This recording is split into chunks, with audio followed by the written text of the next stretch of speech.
Bueno, no sé si me estabais escuchando, espero que sí. Me sale un mensaje, disculpad. A partir de ahora voy a pasar la palabra a Jesús Carretero, de Quimacova, para que haga una breve presentación. Y nada, Jesús, si estás ahí, que veo que sí, adelante cuando tú quieras. Perfecto, muchas gracias, Rafa. Hola a todos, buenas tardes. Es un placer compartir con vosotros este tipo de actuaciones, puesto que nos sirven para ir fomentando el nivel o la capacidad exportadora de nuestro sector. Nuestro sector, como sabéis, es un sector muy tradicional en exportación y muy potente también en exportación en nuestra región. Es el tercero o cuarto, ¿no? Todos los años están esas posiciones por detrás de componentes de automoción y agroalimentación. Lo cual dice, pues eso, como decía, que es un sector tradicionalmente exportador y necesita pues de todo el apoyo y toda la información posible para continuar con este proceso.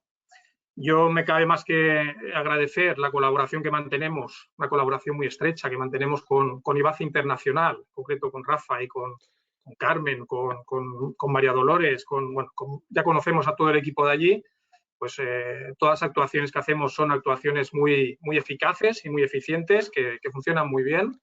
Y para nosotros, pues como siempre, es un placer colaborar dentro del servicio que la asociación presta al sector para fomentar, pues como decía, pues toda la internacionalización de los productos químicos. En concreto, en este evento lo hemos centrado en Estados Unidos, ya los datos los ha dicho Rafa, es un país muy interesante y muy importante para nuestra región, tanto para, si me permite la expresión, para atraer materia prima, porque bueno, el sector químico en Estados Unidos es muy importante a todos los niveles, incluso de materia prima, ¿no? Pasando por productos acabados, pero nosotros en materia prima nos interesa, pero a ellos les interesa también en producto acabado porque en nuestra región tenemos productos con mucho valor añadido. Entonces, todos aquellos productos que aportan esa innovación, aportan ese valor, pues allí, haciendo un trabajo muy arduo, pero muy eficiente, se pueden conseguir cosas muy bonitas, muy chulas, ¿no? Dicho esto, yo sin más, ya sé que lo importante son Sheryl y Karin, con lo cual un placer y gracias por organizar este webinar conjuntamente y espero que los asistentes pues, puedan sacar el máximo provecho.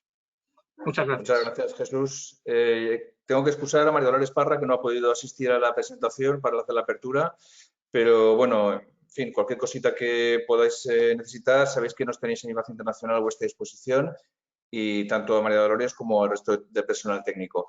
Voy a pasar la palabra a mi compañera Carmen Muñoz, nuestra delegada en IBACE en Nueva York, para que haga una presentación un poquito del sector en Estados Unidos. Carmen, si está todo ok, cuando tú quieras.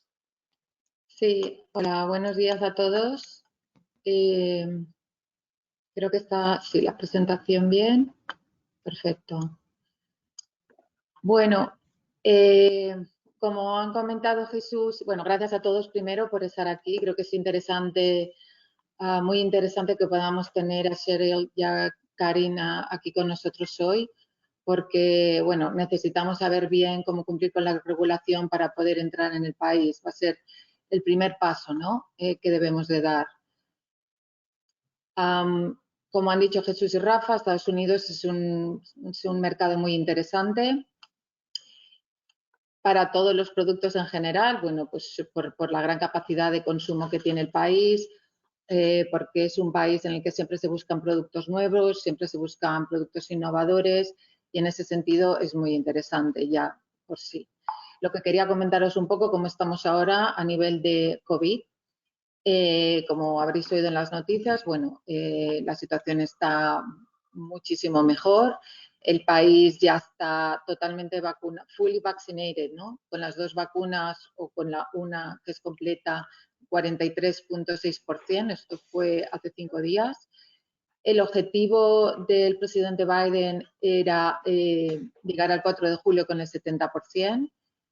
Bueno, esto no parece que vaya a ser posible, pues por diferentes factores, pero desde luego se está haciendo un esfuerzo importante por parte de la administración, lo cual ha supuesto el retorno, ¿no? La apertura de la economía. Por ejemplo, aquí en Nueva York hemos estado muy cerrados, pues ya prácticamente estamos abiertos al 100%. ¿Por qué es importante esto también? Bueno, pues a nivel económico. El Producto Interno Bruto aumentó a una tasa del 6.4% en el primer trimestre. Esto ya es la segunda estimación que ha publicado la Oficina de análisis económico, que no ha variado de la primera, y teniendo en cuenta que en el cuarto trimestre el PIB aumentó un 4,3%. El aumento del PIB en este primer trimestre lo que refleja es la apertura económica, ¿no? Que lleva desde luego a esta recuperación económica, sobre todo también porque en el primer trimestre llegaron todo el último paquete de ayudas económicas para la recuperación, lo cual obviamente también impulsó bastante el crecimiento. Al final se estima que el crecimiento para el segundo trimestre va a ser de un 11,3%. Vamos a ver, y el real para todo el año se supone que será la previsión es un 1,6%. En este sentido, bueno, pues vemos que la recuperación obviamente del país está en marcha y es una recuperación en V. Algunos datos, como ha comentado Rafa, bueno, pues la importancia de la industria per se, de la industria química en los Estados Unidos, que es una industria, es un país productor, ¿no? Es el 25% del GDP. Supone en 2019, y obviamente ha variado un poco, pero bueno, los datos eran que el negocio en general eran de 565 billones y bueno, pues es el segundo productor. Estos son datos de 2019 del Council de Química, pero me parecen interesantes porque bueno, nos muestra un poco cómo al final el negocio real que se hace en Estados Unidos es de aproximadamente 2019 unos 530 billones de dólares. Se espera que para 2022 se vuelva ya a los niveles de 2019.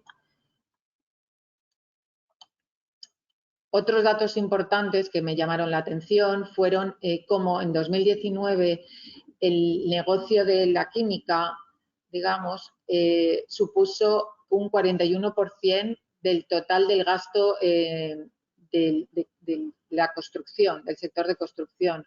Esto me parece importante porque con la recuperación económica se está reactivando todo el tema, todo el sector de la construcción, lo que creo que va a impactar de forma muy positiva también al sector químico. Otro tema interesante que me pareció fue cómo el flujo de import-export se lleva casi por un 50% entre subsidiarias. 48% de todas las exportaciones de Estados Unidos y el 54% de las importaciones eran entre subsidiarias. Creo que esto es un punto importante tener en cuenta. Datos ya de 2020, bueno, pues las exportaciones fueron de 125 billones en 2020, pues unos 10 millones menos de 2019. Aún así, hubo un superávit de 25 billones y los principales clientes del sector químico de Estados Unidos son Canadá y México, seguidos de China y Europa. A principios de 2020, como todos sabemos, bueno, pues como el resto del mundo, bueno, pues el sector químico en Estados Unidos también se enfrenta a esta desaceleración. También se vio muy influido por las políticas comerciales proteccionistas que ya habían empezado antes de la pandemia, a principios de 2020, como en enero. Teníamos además todo el tema de la incertidumbre sobre las elecciones y obviamente con la pandemia se sumó todos los cambios en la cadena de suministro, ¿no? A nivel mundial y que nos han afectado en todos los sectores. En resumen, el comercio de productos químicos se redujo alrededor de un 10%, las exportaciones cayeron también como un 9% y lo mismo que las importaciones, que cayeron alrededor de un 5%. Aunque se espera que van a recuperarse ya en 2021, por lo menos llegar a ese 5%. Esto es lo que son datos del American Chemistry Council que esperan realmente que en 2021 haya un repunte significativo. También durante 2020 el desempeño de los sectores químicos, bueno, fue bastante desigual. Obviamente las resinas plásticas fue el único segmento que registró un crecimiento positivo, pues sobre todo debido a su papel, ¿no? en todas las soluciones relacionadas con COVID. Otros segmentos de productos químicos básicos como el caucho pues disminuyeron, totalmente relacionado con la parada, ¿no?, del sector automovilístico. Y los productos químicos especializados también vieron disminuir la demanda en casi todos los segmentos, también obviamente debido a bueno, la falta la caída de la demanda, ¿no? Y por último, un poco lo que os quería decir, los que quería un poco comentaros era qué tendencias o cómo vemos que van a ser, qué va a influir en la industria química, ¿no? Y qué debemos de tener en cuenta a la hora de prepararnos para entrar en el mercado. Bueno, pues en general el impacto de la nueva administración y las nuevas políticas, sobre todo, bueno, a nivel regulatorio, que nos van a contar, van a haber algunos cambios a nivel de comercio y la sostenibilidad, ¿no? La nueva administración se ha comprometido desde ya, era parte de su campaña, a revisar el tema de los aranceles. Ellos consideran que es una herramienta comercial menos efectiva y que al final realmente perjudica al consumidor estadounidense y prefieren optar por otras medidas como alianzas o coaliciones. También aboga por acabar con la disputa comercial con China, lo que también podría impulsar todo el tema de exportación y el flujo del mercado, ¿no? Y mejorar en realidad, en general, la rentabilidad de la industria, porque se supondría una reactivación de los precios. Otro impacto importante de la recesión ha sido, bueno, pues que aunque realmente el impacto para 2001 se supone o se prevé ya, como hemos visto, que va a ser moderado en comparación a otras industrias como puede ser la del automóvil que hemos comentado. Aún así, se propone o se invita a priorizar otros mercados para el crecimiento, como son el cuidado de la salud o la electrónica. Por ejemplo, otro tema muy importante es tanto a nivel del tema de cuidado de la salud, por ejemplo, todo el tema de demanda de productos orgánicos, que era una tendencia creciente en los últimos años y obviamente se ha acelerado porque con la pandemia la gente se preocupa más, ¿no? Pues por toda la salud, de dónde vienen los productos, etcétera. Entonces, ahí va a haber una demanda, por ejemplo, más importante, o ya hay una demanda de tratamientos post cosecha orgánicos, también en tema de aditivos, porque a nivel de alimentación también todo el tema de etiqueta limpia y obviamente a nivel de cosmético, etcétera. Otra tendencia que vemos, bueno, pues todo el tema de productos basados en la sostenibilidad. El consumidor estadounidense final, pero también el consumidor del mercado químico intermedio valora cada vez más la sostenibilidad y que se prioricen productos basados, bueno, pues en la circularidad, la huella de carbono. Lo que nos debe preocupar entonces es que debemos acelerar todo este tema de estas tecnologías, alejarnos de los hidrocarburos y bueno, pues empezar a agregar, bueno, materias primas renovables, reciclados, etcétera. Todo esto va a ser muy bien visto o va a ser, digamos, podría ser un argumento, ¿no?, de venta que nos puede diferenciar en el mercado, porque es lo que está pidiendo el consumidor y lo que, si somos intermedios, lo que pide el consumidor de nuestro cliente. Y por último, el e-commerce. Como todos sabemos, la pandemia ha acelerado la tendencia creciente y también en las empresas químicas deben aprovechar estos canales de venta digitales porque los clientes de la industria química también esperan cada vez más un proceso más simplificado. Los compradores van a esperar mejores experiencias digitales y soluciones de comercio electrónico en línea con el resto del mercado, por lo que consideramos que es un otro foco que hay que tener en cuenta por parte de nuestra industria. Por último, quería comentaros un poco, antes de entrar con Cheryl, cuáles son las principales agencias reguladoras. Hay bastantes agencias regulando todo el sector químico, pero las principales son, obviamente, la EPA, la Agencia de Protección Ambiental, que va a regular todas las sustancias y mezclas químicas, excepto alimentos, medicamentos y cosméticos, que van a estar regulados por el FDA. Y de esto nos va a hablar un poco Karin. Otra agencia importante es la Comisión de Seguridad de Producto de Consumo, Consumer Product Council, y ellos lo que regulan son todas las sustancias químicas que pueden haber en productos de consumo, incluidos pues, los textiles, alfombras, ropa, etcétera, ¿no?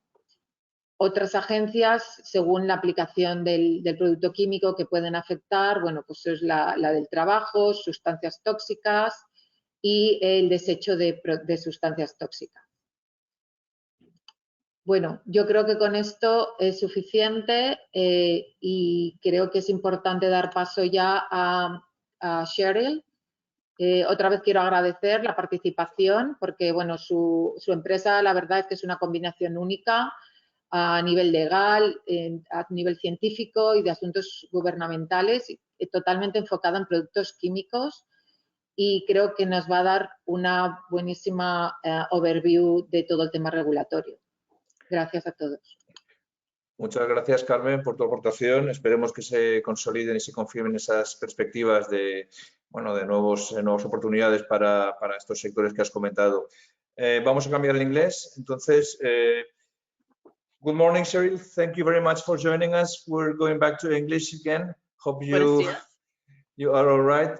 Thank you. Sí, lo siento Cheryl, mucho, no puedo hablar más en español, pero that bueno, just about exhausted it. la próxima. Next one. Okay, Cheryl Doranes nos va a hablar un poquito de la regulación comercial de productos químicos industriales. Cheryl, you have the word. You can begin. I will give you permission to share your presentation, and you will be able to. Okay. Here you are. Okay. You can start whenever you want. And you can see it. It looks good. Yeah, it looks good. Oh, very good. Very good. Well, buenos dias. Good day and welcome to our Valencia audience. My name is Cheryl Lindros-Dolan. I am a senior consultant with Bergeson and Campbell here in Washington, D.C. I've been working in the chemical regulatory field for nearly 30 years. Today, I'm going to touch on regulatory requirements that apply to, chemical substances and products that contain chemical substances here in the United States. That, of course, is a very broad group of products.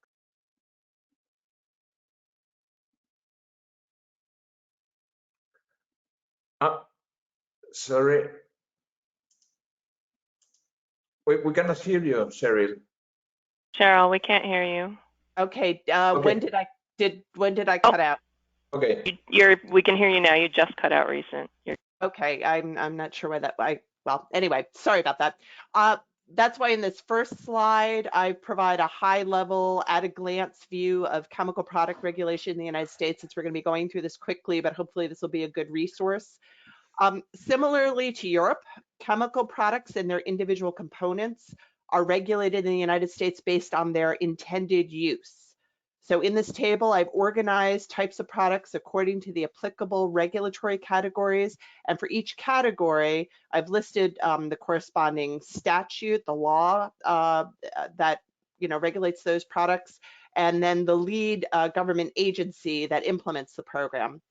Most regulatory programs discussed today are federal programs that apply throughout the United States, but we will also discuss regulatory programs that are implemented at the state level. I will first talk about the requirements that apply to pesticides. Importantly, in the United States, pesticides are defined very broadly to include the many types of products that are listed here, including biocides. My colleague, Karen, later will address select products regulated by our Food and Drug Administration. At the federal level, if a product and its chemical components are not regulated as a pesticide, or they're not regulated as a food, drug, cosmetic, or medical device, then the chemical components are regulated under the Toxic Substances Control Act, or TSCA.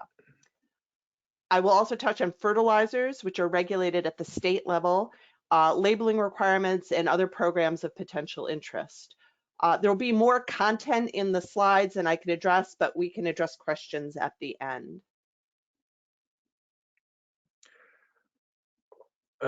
I see what's happening. When I go to toggle the slides, sorry, it's cutting me out. We will first start with the Federal Insecticide, Fungicide, and Rodenticide Act, or Fifra. Fifra is fundamentally a product licensing program. If a pesticide product will be imported into, distributed, and sold in the United States, that specific product must be registered with the U.S. Environmental Protection Agency, or EPA. Whether a product requires registration depends on its intended use.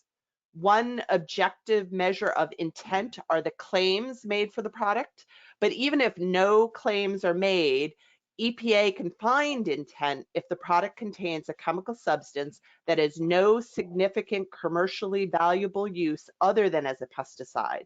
So if, for example, a cleaning product contains a chemical that functions as a biocide, then EPA may conclude that the product is more than a cleaner. There is a broad range of products subject to Fifra. It's broader than agricultural products and more than products that kill. I encourage you to look at the list of products on the first slide, and I will repeat again, in the United States, pesticides and biocides are regulated together, unlike in Europe. There are chemical substances that could function as a pesticide and also have a different industrial use. If the product is intended for a non-pesticidal use and the chemicals in the product are subject to Tosca requirements, which we will discuss next. These so-called dual-use chemicals may be given close scrutiny at the border as our U.S. Customs and Border Patrol works closely with EPA to evaluate imported products. Pesticide products require registration at the federal level with EPA. As is the case in Europe, the registration process is data intensive. A lot of studies are required, requiring information about chemical identity and properties, hazards to humans, hazards to the environment, and the intended uses. Select information under Fifra is protected as confidential. That includes the manufacturing processes, the identity or percentage quantity of inert ingredients in the pesticide product, or the methods for identifying or measuring those inert ingredients. In other words, formulation information is protected. A registrant may also assert protection for trade secrets, commercial or financial information. The results of studies, however, the data results to support the registration may not be protected as confidential. If the product may leave a residue on food or animal feed or food contact surfaces, there must be a maximum residue level, or as what we say in the States, a tolerance for the active ingredient in the product, or a determination that the active ingredient and the inert ingredients are exempt from the requirement of a tolerance. Tolerances and exemptions are established through a separate rulemaking process. Importantly, products that are not intended for use as a pesticide, but that contain a material preservative, a paint, or a range of other products, right, that would contain a material preservative, to protect the product, must be formulated with a U.S. registered preservative pesticide product. We call these treated articles. There are some so-called minimum risk pesticide products that do not require registration, but they have several restrictions, some of which are listed here, and typically most of them must be registered at the state level, even though they don't require a federal registration. Pesticide products must be produced in establishments registered with EPA, even if the establishments are outside of the United States. Production is very broadly defined and includes manufacture and packaging and labeling and repackaging and relabeling. There is no government fee to register an establishment, but there are initial and then annual reporting requirements. Importers of pesticide products into the United States must complete a pre-import clearance process called a notice of arrival. The importer must file information with EPA and obtain a written clearance that is then presented to our Customs and Border Patrol upon import. The notice of arrival process today typically is completed electronically. All 50 states and U.S. territories have pesticide registration programs in addition to the federal registration program. If a product will be sold or distributed in a state, it must be registered in that state. For most states, this is a really straightforward process. You know, there's a label and a copy of a form and a fee, and you're done. There are some exceptions, however. California in particular requires the registrant to provide for California's independent review all of the information that is given to EPA, and in some cases more information. New York is another state with a more rigorous registration process. Just to finish up on Fifra, in the United States, it's unlawful to distribute or sell any registered pesticide with claims that substantially differ from the claims approved on the product label as part of its registration. EPA interprets this prohibition to extend to advertising. Registrants therefore need to be very careful to make sure that the statements made in advertising are consistent with the EPA approved claims. It is relatively easy for our EPA Office of Enforcement and Compliance Assurance to review statements on a company website, for example, and to target companies on that basis. EPA has authority to inspect facilities and to impose both civil and criminal penalties. For civil penalties, EPA may assess up to $20,528 currently, that's US dollars, per violation per day. EPA also has authority to issue orders to prevent the sale, distribution, or use of a pesticide, or require the recall and removal of a pesticide that is a violation of the law. We call those orders SUROs, as the acronym indicates on the screen. Okay, so now segueing to Tosca, if a product and its chemical components are not regulated under another statutory program, so if they're not pesticides, or they're not food or drugs or cosmetics or medical devices that are regulated by our FDA, then everything else, then the chemical components in other products are regulated under Tosca. It is very important to note that chemical substances are subject to Tosca requirements regardless of their hazard. I've had many companies say, you know, my product is not toxic. To be clear, that does not matter. Tosca was originally enacted in 1976 and was essentially unchanged for 40 years. In 2016, Congress amended Tosca and revised many requirements. You may hear these amendments referred to as Lautenberg, the Lautenberg Act, which is named after the US Senator that sponsored the statutory changes that were finalized in 2016. EPA has been very busy implementing these changes over the last 5 years. Statutory authority is based on end use. As we've said, it's possible for more than one statutory program to apply to the same chemical. One example, isopropyl alcohol and also ethanol are subject to Fifra when they're used as pesticides, but they're subject to Tosca when used as industrial solvents, for example.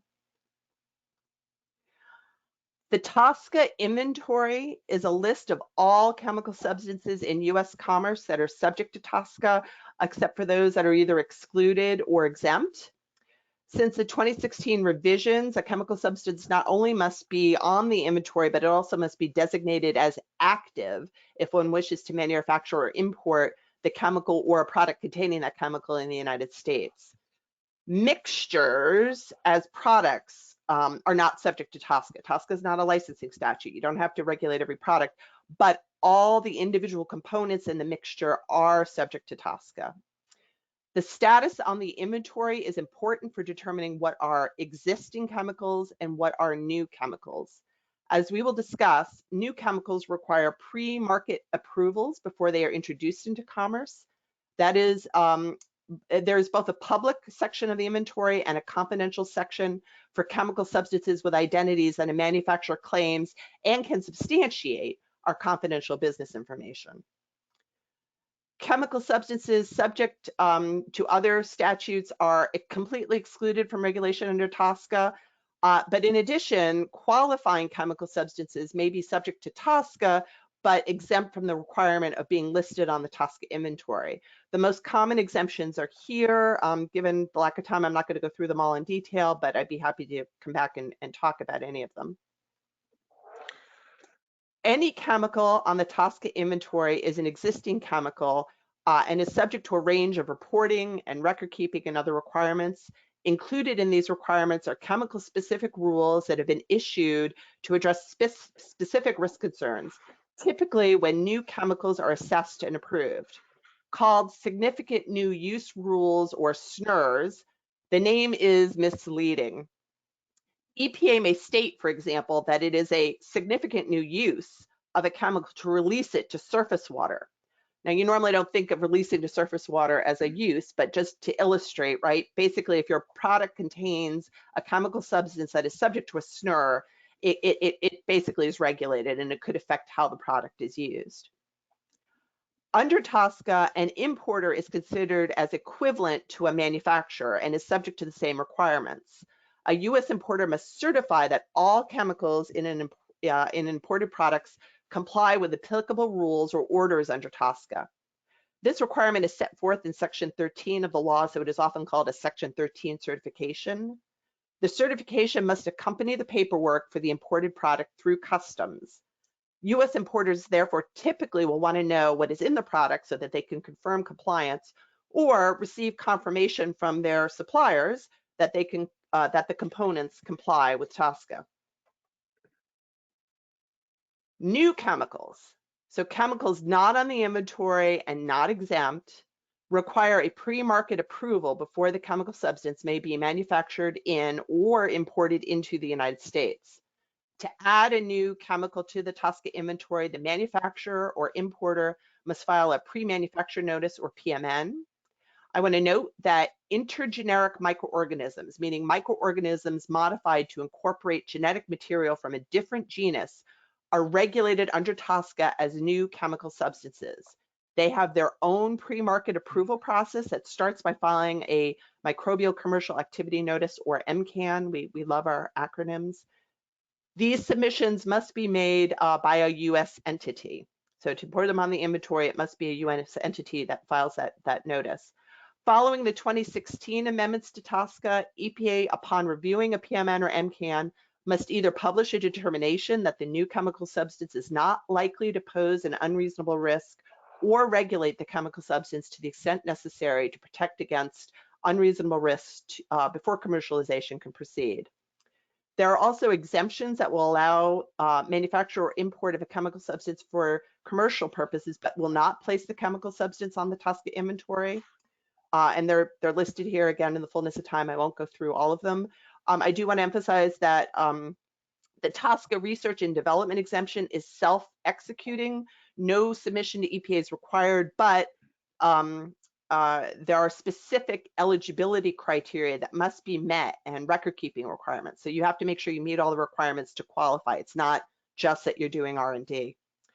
Finally, select polymers that meet specific criteria are exempt from inclusion on the Tosca inventory, but there's a one-time straightforward notice to EPA that's required upon the first manufacture or import. Following the 2016 amendments, the Lautenberg amendments, Tosca still permits manufacturers and importers to assert confidential business information protection for information submitted to EPA, including chemical identity. We have our confidential inventory. But Congress did make changes regarding what information may be protected, and importantly, for how long and under what circumstances. Some information is presumed to be confidential, but most assertions of confidentiality require substantiation or justification, and that substantiation expires after 10 years if not renewed. Finally, we note that under Tosca, EPA has authority to inspect facilities and to impose civil and criminal penalties. For civil penalties, EPA may assess up to $37,500, that's US dollars, per violation per day, which, as you can imagine, really adds up fast. EPA also has authority to seize chemical substances determined to be in violation of Tosca. I want to quickly move on now to some of the other regulatory programs. As stated, in the United States, fertilizer products are regulated at the state level. Fertilizers are also subject to Tosca. So everything we've just discussed, all of the chemical substances in a fertilizer must be existing chemical substances. In addition, then, the state requirements typically include requirements for registration, for minimum nutrient content, labeling, and reporting. Now, while we have 50 states, many of the state statutes were based on a model statute, so there is a reasonable amount of similarity between them. An important current issue concerns the growing biostimulant industry. Biostimulants are products that generally aid in the growth of plants but are not traditional nutrients, and I know that's a very shortened definition. what biostimulants are and whether they're regulated as fertilizers or as plant regulators, which that category of plant regulators in the United States is a category of a pesticide, so then Fifra would apply. That issue is an evolving issue that is being actively discussed today by both industry and government. In the United States, the regulatory authority for chemical product classification, labels, safety data sheets, and related worker training is held by the Occupational Safety and Health Administration, or OSHA. OSHA's requirements are published in its Hazard Communications Standard, which are regulations, often referred to as HAZCOM. Notably, OSHA's labeling requirements do not apply if the product labels are subject to regulation under a different statute. So, for example, pesticide labels, EPA dictates very closely what are on those labels, so those requirements were all set by EPA under Fifra. Similarly, if EPA under Tosca imposes specific labeling requirements as part of that SNR, then those requirements will preempt OSHA, but OSHA's HAZCOM requirements otherwise would apply to chemicals subject to Tosca. The current HAZCOM standard is based on the third revised edition of the UN Globally Harmonized System of Classification and Labeling of Chemical Substances, or GHS. Earlier this year, OSHA proposed to amend HAZCOM to harmonize it with the 7th revised edition of GHS. And that's ongoing, and I know Karen could talk a lot more about that. A full discussion of US regulation of chemical products, unfortunately, would take days. I want to briefly note a few additional regulatory programs of potential interest. So the Consumer Product Safety Commission has authority to regulate many types of consumer products to protect the public from unreasonable risks of injury or death. You'll see at the end here, I have some resource slides. More information is readily available at the website listed in those slides. I also wanted to note that our U.S. Department of Agriculture has a section called the Animal and Plant Health Inspection Service, or APHIS. APHIS regulates the import of agricultural products, including plants and microorganisms, to exclude pests and disease. And while not chemicals per se, or while plants and microorganisms typically aren't, APHIS regulates genetically modified plants and certain organisms developed using genetic engineering that may pose a risk to plant health, and controls their import and then distribution in the United States. So that may be of consideration. For my last substantive slide, I just want to note a few quick observations that I think are particularly relevant to exporters of chemical products to the United States. First of all, many US requirements apply to the US importer. If you're the importer, you're basically standing in the shoes of the manufacturer. If you establish a US entity, or if you manage the import process as a service to your customers, please realize you are subjecting yourself to considerable additional compliance obligations. We had a client who, as a service, right, would manage all customs and supplied the products to their customers at their customer's site, and did not appreciate until EPA knocked on its door what that meant for them in terms of compliance. To comply with the law, importers in many cases need to know, US importers need to know exactly what's in the product. If you do not wish to disclose your formulation, your US customers may accept your certification that the product is compliant with the applicable requirements, but then of course, you need to know what those applicable requirements are. And then finally, there may be circumstances in which a US customer would need to share confidential information about your products to secure a government approval. Examples include your product is an inert ingredient in a pesticide, in which case the inert ingredient must be approved, or maybe they're using your product as a reactant to produce a new chemical substance that requires approval.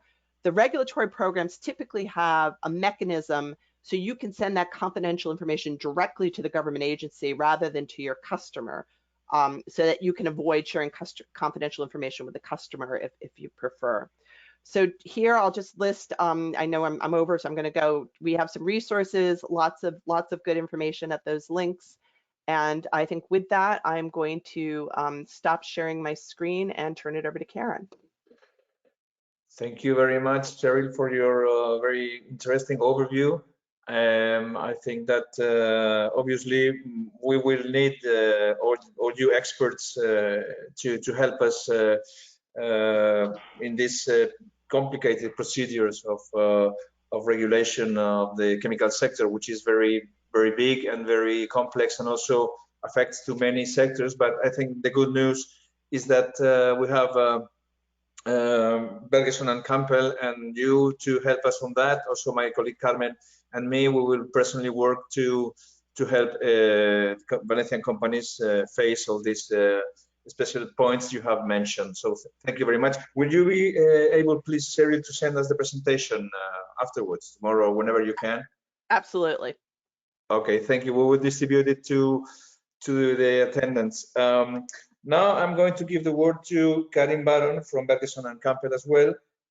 She's, I would say in Spanish, es una especialista en el sector cosmético, geles hidroalcohólicos y la regulación de la FDA. Thank you very much, Karin, for your participation. I think your help will be very evaluated. And then I'm going to give you permission so you can share your presentation. All right. Thank you very much. I appreciate the opportunity to speak with you all today. I don't speak any Spanish at all. Not yet. All right. Hopefully you can see my screen, yes? Yes. Yes. All right. Let me bring up my presentation. Looks good?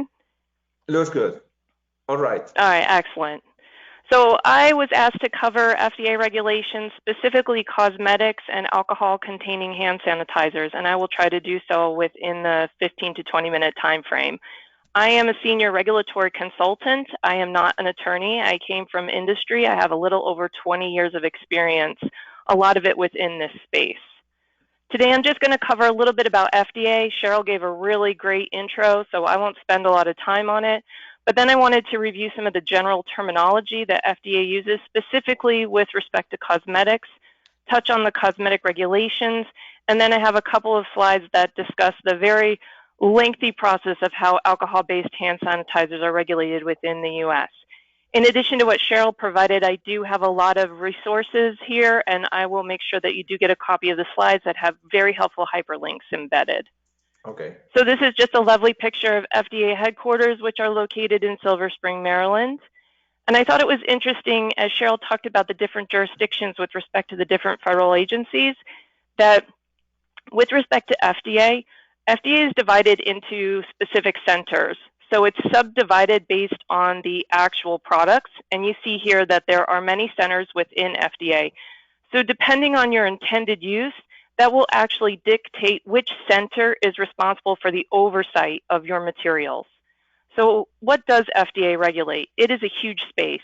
FDA has a lot of oversight with respect to food, drugs, biologics, devices, electronic products that get off radiation, cosmetics, veterinary products, and then tobacco products like e-cigarettes and tobacco. But most importantly for this discussion today, it's important to understand that the center, if I go back to the previous slide, it's the Center for Food Safety and Applied Nutrition that actually has oversight for cosmetics. So you can appreciate that that center is very busy. They're responsible for food, food additives, indirect food additives, cosmetics, bottled water, dietary supplements. So they have a lot underneath their center. So cosmetics is an interesting space because the way that FDA views it is that cosmetics themselves are, and here is the actual definition from the regulation, they are not intended to do anything other than promote attractiveness or make you smell nice, make you look pretty. But if a cosmetic imparts any kind of therapeutic response, meaning if a cosmetic does anything other than just make you smell nice or make you look nice, FDA automatically views that as a drug. So with cosmetics, it's incredibly paramount that you look at what you're using to formulate that cosmetic and what the intended use of that cosmetic is.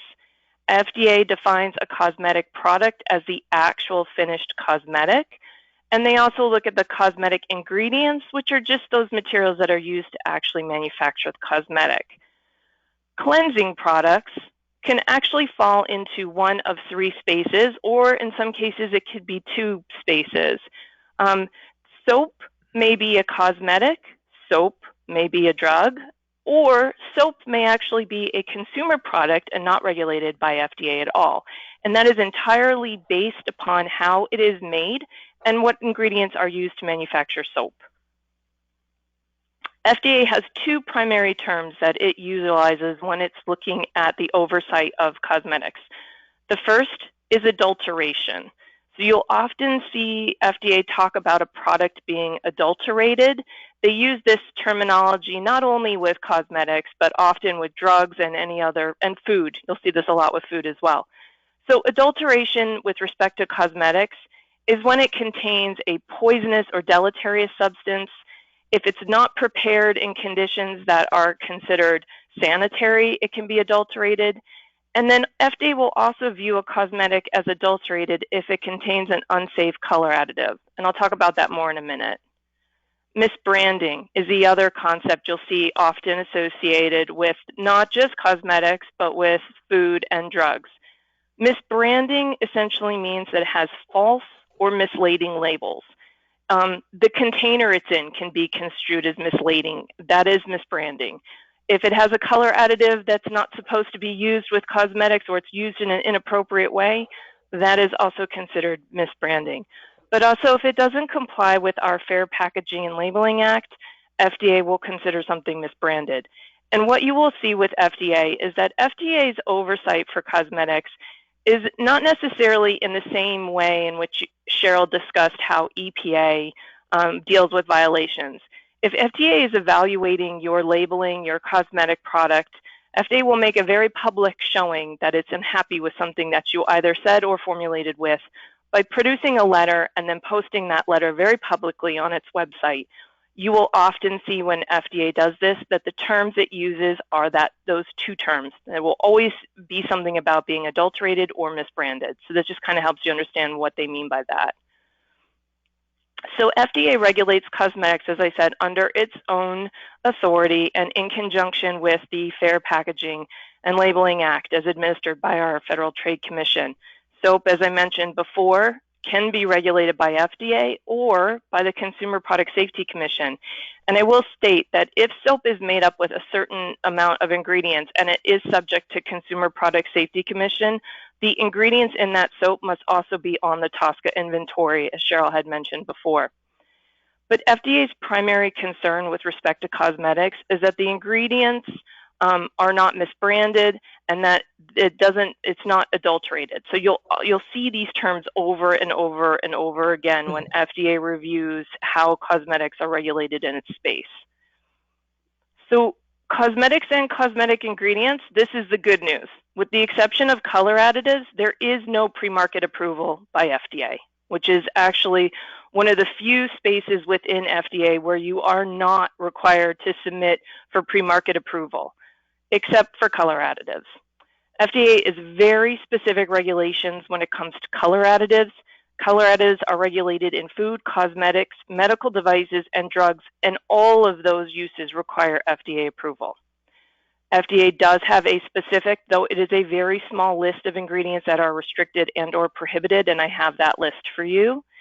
FDA prohibits the manufacture and introduction of rinse-off cosmetics that contain intentionally added plastic microbeads, and that's a relatively new piece of legislation, and that is true with a lot of states as well, and I know that's true within the European Union as well. So intentionally added plastic microbeads are not allowed.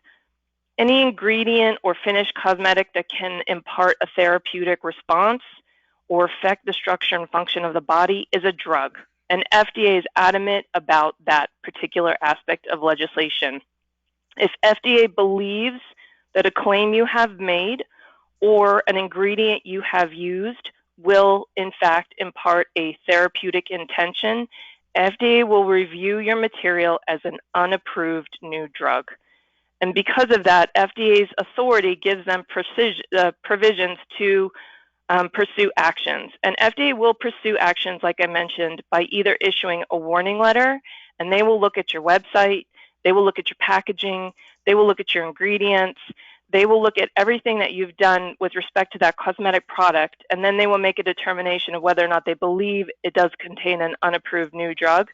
If they feel that there's criminal intent, they will pursue it through the Department of Justice, not through the FDA themselves. So this is the list. Like I said, it's very small of prohibited or restricted ingredients. The only one I really want to mention here is that sunscreens are marketed very differently in the US than they are in the European Union. The sunscreen actives in our sunscreen formulations in the US are regulated as drugs. They are considered over-the-counter drugs. So the active ingredients are not actually regulated under the Center of Food Safety and Applied Nutrition. They're actually regulated under the drugs. So those are considered sometimes what we call dual jurisdictional products within FDA, because the oversight of the ingredients can be within two centers with respect to how those are labeled, the ingredients that are allowed, and the requirements for how to formulate, the requirements for registration. So the sunscreens are kind of a little bit different here in the US.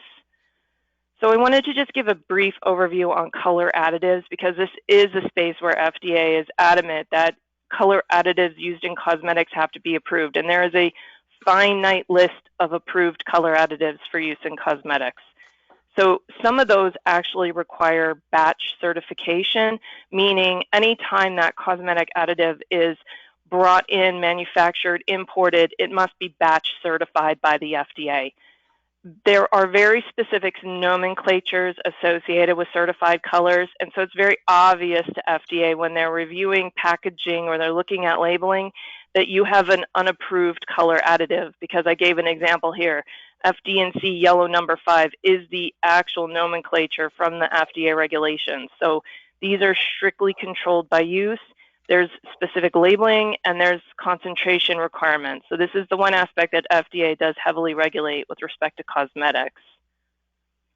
So I just put in a couple quotes here just to kind of give everybody an idea that companies and individuals who manufacture or market cosmetics are legally responsible to demonstrate that they are safe and effective and that you do not impart a therapeutic. So it does fall completely with the cosmetic manufacturer to demonstrate that the products that they are making are safe and that they don't impart a therapeutic response. Because if it's intended for a therapeutic purpose, and I gave you some examples here, such as treating or preventing disease, or even the presence of an ingredient that's known to have a therapeutic use, FDA will consider it a drug. So while the oversight of FDA is not very heavy-handed when it comes to cosmetics, FDA takes an incredible amount of detail when it comes to the claims you make, the packaging you use, the ingredients you use, how you label those ingredients, and FDA will review and ensure that they do in fact meet the definition of cosmetic and don't impart or perceive to impart any kind of therapeutic response which they would view as a drug. So here FDA does place a heavy focus on tamper-resistant packaging and labeling content. So when you look at the cosmetic regulations, like I mentioned, you won't see a lot of approved or non-approved ingredients, but what you will see is a heavy focus on the content of that label, as well as how ingredients are listed on that label, and that manufacturers of chemical ingredients are advised, but you are not required to follow good manufacturing practices. However, if you're making like a sunscreen, anti-dandruff, deodorant that contains active ingredients, what I said before still holds. Those are considered drugs and cosmetics, and so you would be subject to certain aspects of good manufacturing practices for the active ingredient in that cosmetic product. FDA has a lot of guidance that it utilizes, not only with cosmetics, but with food and food additives. They incorporate a lot of the aspects of their guidance. They do look at international harmonization, and they do consider ISO standards for cosmetics. But again, the heavy hand when it comes to cosmetics with FDA is going to be the packaging and the labeling content. FDA offers a voluntary cosmetic registration program, but this program, while it exists in two parts, is only for cosmetic products being sold in the US, and it's not an approval. Like I said, there's no pre-market approval for cosmetics within the US, so this is a completely voluntary program. You can either register your establishment or you can file a cosmetic product ingredient statement. And this is not an approval program. This is entirely voluntary, but it's also not a promotional tool. So you can't use this as a way to kind of imply or assert that FDA has somehow approved your product, because that's not the intent. The intent of the voluntary program is primarily to help estimate use details, and a lot of those details help influence priority setting for third-party activities, specifically with like the cosmetic ingredient review. So they'll use this information as they establish and evaluate cosmetic ingredients through that independent scientific expert committee. So I'm going to transition now into alcohol-based hand sanitizers, and I appreciate that was a lot of content in a very quick period of time, and that I will say that cosmetics, while it appears they don't have a lot of oversight with respect to pre-market approval, it is really important that the claims you make on your packaging, on your websites, on your marketing materials, that they don't overstate or in some way imply that there is something going on within that FDA would view as a drug. So alcohol-based hand sanitizers are very complicated. I wish I could give you an easy answer for this, but I can't. What I can tell you is that, as Cheryl mentioned, something like ethanol and isopropanol, depending on its intended use, is kind of dictates where it falls within the space. So FDA actually began evaluating the safety and efficacy of topical antimicrobials back in the 1970s. And this has a long and sordid history. So in the 1990s, FDA kind of separated out the active ingredients based on their proposed uses. But in that 1990 separation, they actually didn't distinguish between a consumer antiseptic wash or rub and a healthcare antiseptic wash or rub. And you can appreciate that when you think about those two different environments, trying to demonstrate safety and efficacy for consumer use versus a healthcare, like a hospital atmosphere, is very different. And so in 2013, FDA kind of recognized, and appreciate that's a long period of time. We're talking about 1990 to 2013 before FDA actually starts to think maybe we need to separate out consumer, because demonstrating safety and efficacy of active ingredients in a healthcare setting is far more laborious than it would be to demonstrate safety and efficacy for someone in a consumer environment. So in 2013, they did separate consumer washes, but it wasn't until 2016 that FDA actually proposed a rule to look at consumer rubs. So these are going to be your leave-on products. This is what we refer to as hand sanitizers. And in that 2016 rule, they actually looked at not just, alcohol, isopropanol, ethanol. They looked at 30 active ingredients that were part of that original rule, with the intent that these would be used with, when soap and water were not available. And this also included wipes. And what they asked for in that 2016 proposed rule, so it wasn't a law, it wasn't a rule, it was a proposed rule. So we go from like the 1970s to 2016 before we finally see some actual legislation coming forward. And what they asked for was a demonstration from the manufacturers that these 30 active ingredients were safe and effective in their intended use. Because what FDA wanted to see was a demonstration that this drug, and that includes that when you talk about the definition of drug, now you're talking about diagnosis, cure, mitigation, treatment, prevention of disease, that these 30 actives actually, with that use, do actually cause the destruction of microbials on hands. This is not surfaces, this is going to be consumer uses. And so finally, in 2019, FDA issues its final rule with respect to these 30. And what it says in that 2019 rule, and this is very important as we come into 2020, what FDA says in 2019 is that of those 30, 28 are ineligible, meaning either the data wasn't put forward or the data wasn't sufficient enough. And so FDA says, at this point, 28 of these active ingredients are deferred from further rulemaking and can no longer be used in these types of products because there has not been a sufficient demonstration that they are safe and effective in their intended use. But what they did in 2019, which makes this whole entire process very convoluted, is that they deferred further rulemaking on 3 actives, and that includes ethanol, isopropanol, and benzalkonium chloride. So they didn't rule they were safe, but they didn't rule that they were ineligible. And so they're kind of in this deferment space, which makes it really complicated when we come into 2020 and now we have a pandemic. And so what FDA is forced to do in 2020 is issue a temporary policy. And that's all it is.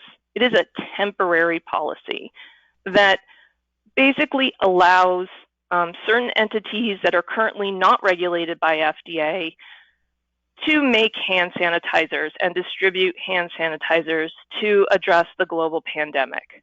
But what FDA said in that temporary policy, it didn't say it agreed that these were safe and effective. Again, they deferred judging on that in 2019.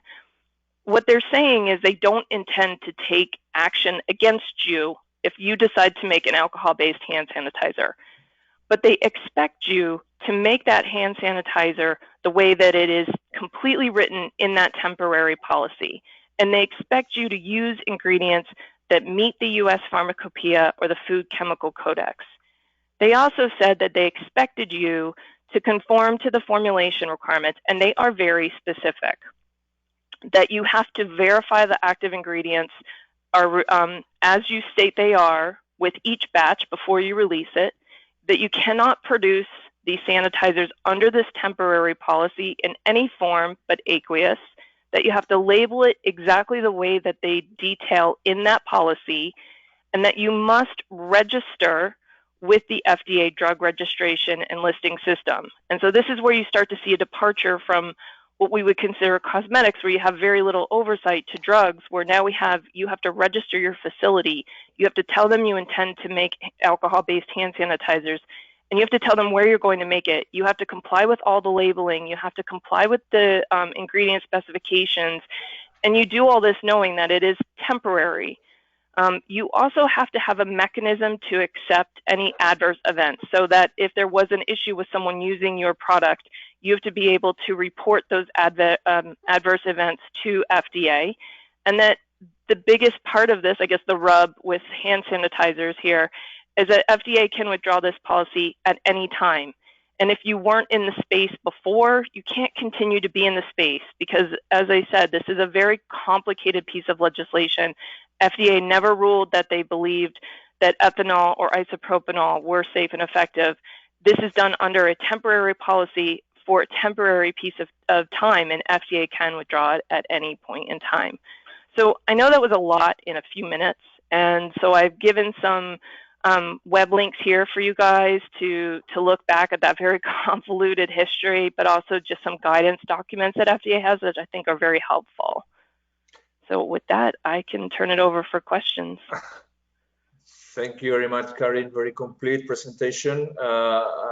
Really, it seems difficult and complicated to deal with all these regulations and changing procedures, which we can all understand, because it's not only the nature of the products, it's also the situation of pandemic, and obviously the concurrence of products. I mean, there are many factors that make this a very technical issue, and I think that we're happy to have you with us. I'll talk briefly in Spanish to tell the companies that they can make some more questions.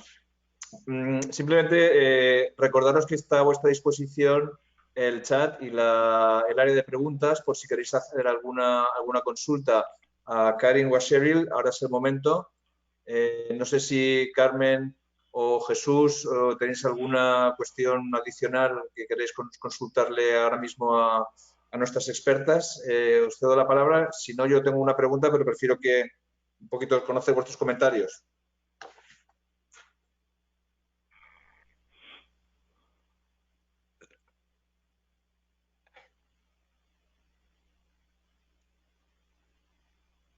Hi. Okay, yes, it was, thank you so much, Karin and Cheryl. It was really complete. A lot, I know there's a lot there. And then since it's a very, you know,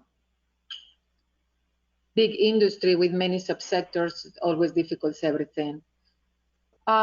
Just going to the hand sanitizer, I just have a question that it just came up to me when Karin was talking. It's about the if you decide to register as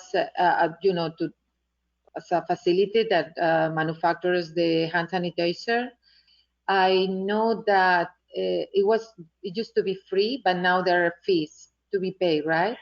How is that? Yeah, so there was always a fee structure for a drug manufacturing facility. I know that it caught a lot of people off guard because they did try to collect fees, but I know that got withdrawn because there was a lot of people that did say that wasn't fair, that this was being done earnestly to support health environment under the conditions of pandemic. But yes, there are annual fees with the facility registration, and part of those fees just cover FDA's expense to come and inspect you, because when you do actually register your facility, you are telling FDA you comply with all of their rules. Yeah. You're also telling them that your doors are open to them if they show up, and they do. Don't get me wrong. Like, if you look at the FDA website, they do go to foreign manufacturing sites that register their facilities, and they will inspect you, and they will expect you to comply with all of the drug requirements, which are very, very, very, very, very much more complicated than cosmetics. So just be aware that if you wish to enter that space, yes, definitely have fees, but also you need to ensure you comply with the good manufacturing practices laid out by FDA. Okay. And also, regarding the cosmetics, because I know it's always the difficult part, because in Europe we made many, declarations, claims of products that in the US sound like it's gonna be a drug. Yeah, exactly. So how do you find, what is your experience in that regard? Is it difficult to modify the requirements, or what should they expect? Because no, I think. Yeah, sorry. Go ahead. No, I was thinking that I know that the label for the FDA means also that they will review the website and the claims in the website. But if you have the European website, it's difficult to, how to. It is difficult. Yeah. It is difficult. And I can see where, when you're talking about regulations of cosmetics in Europe, there's a bit more involved in that space. I know that there's a lot more ingredients that have been reviewed, a lot more things that are considered a part of a cosmetic that wouldn't be here in the US, like sunscreens are a big one. So I think it's important that you look at the claims you're making. If you are manufacturing a product that FDA would view as a drug, you may not wish to market that in the US until you get all of your drug requirements met, because they're the more tedious. But the claims are going to be the biggest. And this is a huge industry, cosmetics. I completely appreciate how complicated this can be, and that there is some overlap between the EU approach and the US approach. But FDA, I know color additives is one that catches a lot of European markets off guard, because the way that you list your nomenclature for color are different than FDA. So that's something that catches people off. So you just need to make sure that you're clearly distinguishing the intended market, and that you're clearly distinguishing that the packaging and the marketing materials are US versus, EU, so that FDA can draw that line. Okay. Thank you so much. Thank you, Karin. I have a more general question, but our companies mainly ask us for this information. Is there any way to make an estimation of procedure time, or an estimation of costs for these registrations for the companies, for foreign companies, in this case for Valencian companies? I'm thinking, for example, in a company trying to regulate some fertilizers or some cosmetics. I know it's a very general question. It depends very specifically on the product, but can you give us an estimation about what's the regular average time to solve this procedure? I'll start, Karen, if you want me to. I mean, and yes. You're right. It is very difficult to answer that question. With almost every client, we start with a phase 1 to kind of go over what the answer to that would be. So then at the end of phase 1, the client can decide whether or not they want to continue. It will differ depending on the jurisdiction, but for fertilizers, for example, first we have to make sure all of the components are on the Tosca inventory. If they are, then there's, if it's on the inventory, you're free to bring that into the states, and then it becomes a question of registering with the states and, adjusting your label to make sure that everything is approved. And that, each state has a fee, I think a couple $100 per state on an annual basis. So, depending how many states you sell in, that adds up. And I think it takes probably a couple months, and, everything's been a little different during the pandemic, but to get that, resolved and taken care of. In contrast with Tosca, Tosca or Fifra, if you have something that's new, we usually conceive of the costs in 3 buckets. There's data development, to the extent that you have to do data, and that's very prescribed in Fifra for pesticides. For Tosca, we're not nearly as, dictating what the requirements are, in contrast with REACH, for example. But you can look at the nature of the chemistry and what questions we think EPA will ask, and assess how you want to answer those questions. So there's the time and the cost to develop the data to get ready for the submission, and then you have the submission. And for things that are pesticides under EPA, they currently have 212 categories.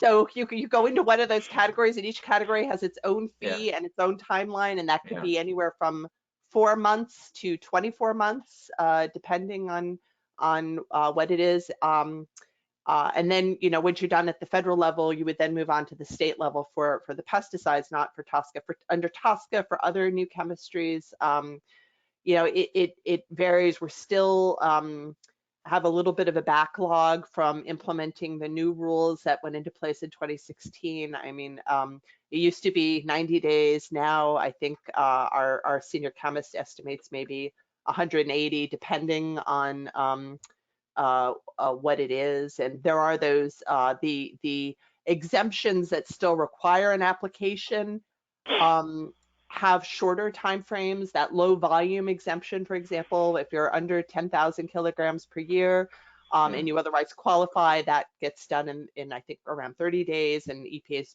more or less making those marks these days, but there's no timeline guaranteed on that. So I don't know, that was a lot of waffle, as we say. It is a difficult answer, but that is why usually for the first step typically is to really drill down on what your facts are, and Gantt that out, what is the how long and how much, because that is what everybody needs to know.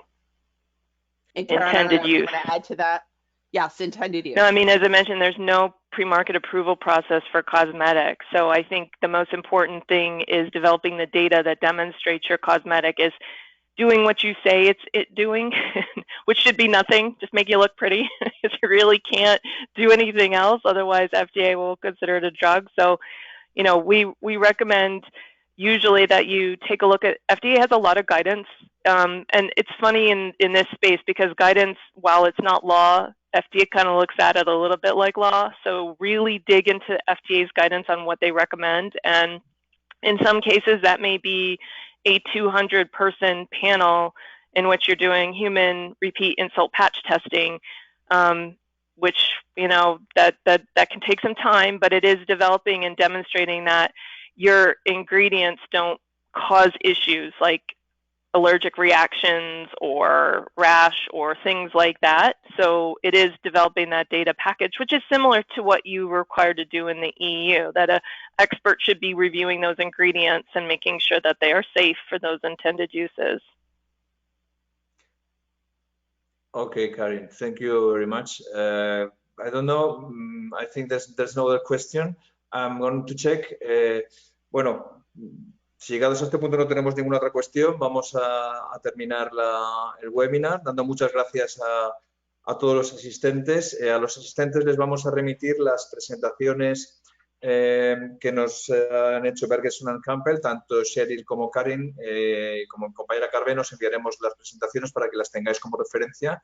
A partir de ahora, cualquier duda que se os plantee, pues nos podéis contactar individualmente a mí o a Carmen, o bien directamente a Bergeson & Campbell para cualquier cuestión específica.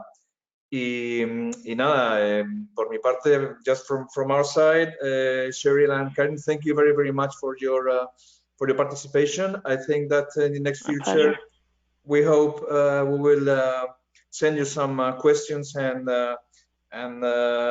from our companies here in Valencia, and I think it's good to keep us in contact.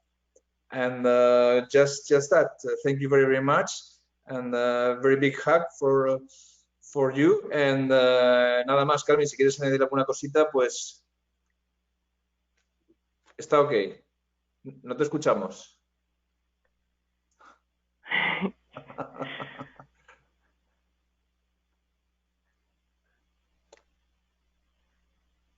No te escuchamos, Carmen.